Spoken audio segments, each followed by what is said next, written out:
James Elkins, The Object Stares Back, the chapter, The Object Stares Back. It was a difficult chapter to read, and another maddening chapter to read. One of those ones that, again, can make you feel like you're going nuts. And this thing here, right there, that's staring back at me in a profound way. I thought I heard someone say Elkins did this book a long time ago, and I really man, dude, is he still, he's still alive, right? I don't know. Does he use this kind of technology? Like, can he handle it? I don't know. Anyway, good story.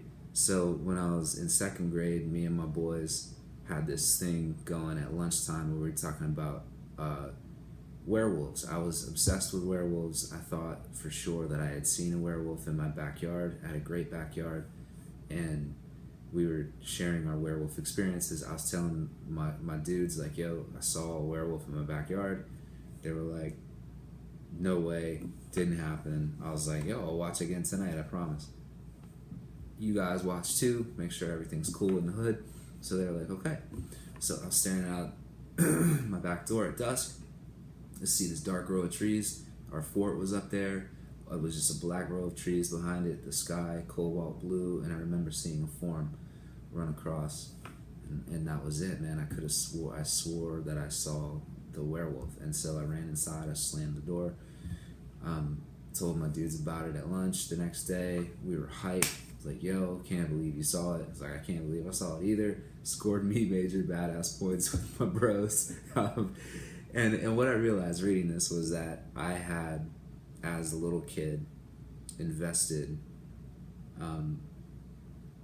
so much significance in this perception of myself with my friends, that, like, if I could see something crazy enough, that they would respect me more, you know. And that's not the thought process a kid goes through, but that's really what was going on. And there was so much, I was investing so much significance in that idea of having seen something so crazy.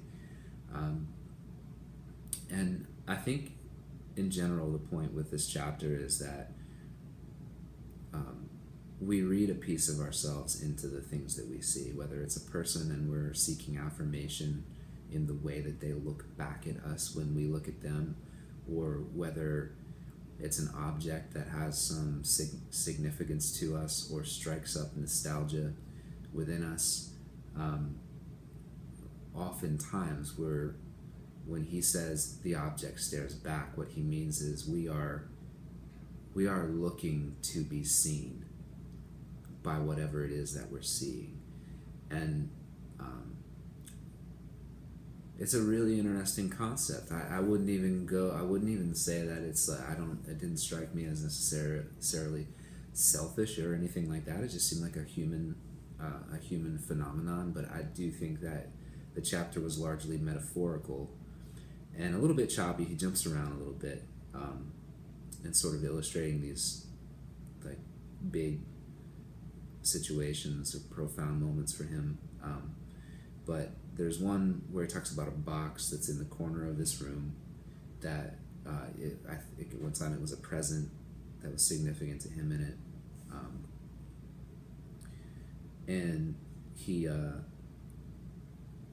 sees it in the corner and he thinks of it as a lonely box. Like, he kind of personifies it, like it's just this lonely box, it's over there, it's, I guess, missing him. And he writes this, he says, I thought this was significant. At any rate, whenever I see the box, it works like a little mirror, returning me to a small part of my image of myself. I see myself being seen again without the thought ever crossing my mind. Just an interesting illustration of how we look for some kind of reverb for ourselves in things that we see. And so connecting it to my art making, I love so many forms of painting. I don't think of non-representational painting as superior or anything like that. It's what I'm doing right now. and really enjoying it. But I said my favorite artists are probably representational painters, um, but it it made me think about some of the feedback I've gotten on my work from casual viewers or from viewers who aren't artists themselves, and I appreciate that kind of feedback maybe more sometimes than feedback from other artists, because I feel like it's more from the gut. And so I'll hear things like people saying like, well, I don't know why you chose these colors, but these are exactly the colors of like when I was a kid, and I was watching a wrestling match and like this happened, and like they're just give some like crazy memory, or the rhythm or movement of a piece will hit them in a way that uh, they'll say it has some sort of a calming effect, and like this is what I needed tonight because of this, and like that's a wonderful experience when someone says that type of thing about your work. It's really cool. It's like, wow, that but what I think is happening there is the object is staring back at them, and so I don't know if that's something that as an artist I can manufacture, but I think it's worthwhile to work from a place where uh, I'm creating with the kinds of intentions, thoughts, emotions that I hope will communicate to other people.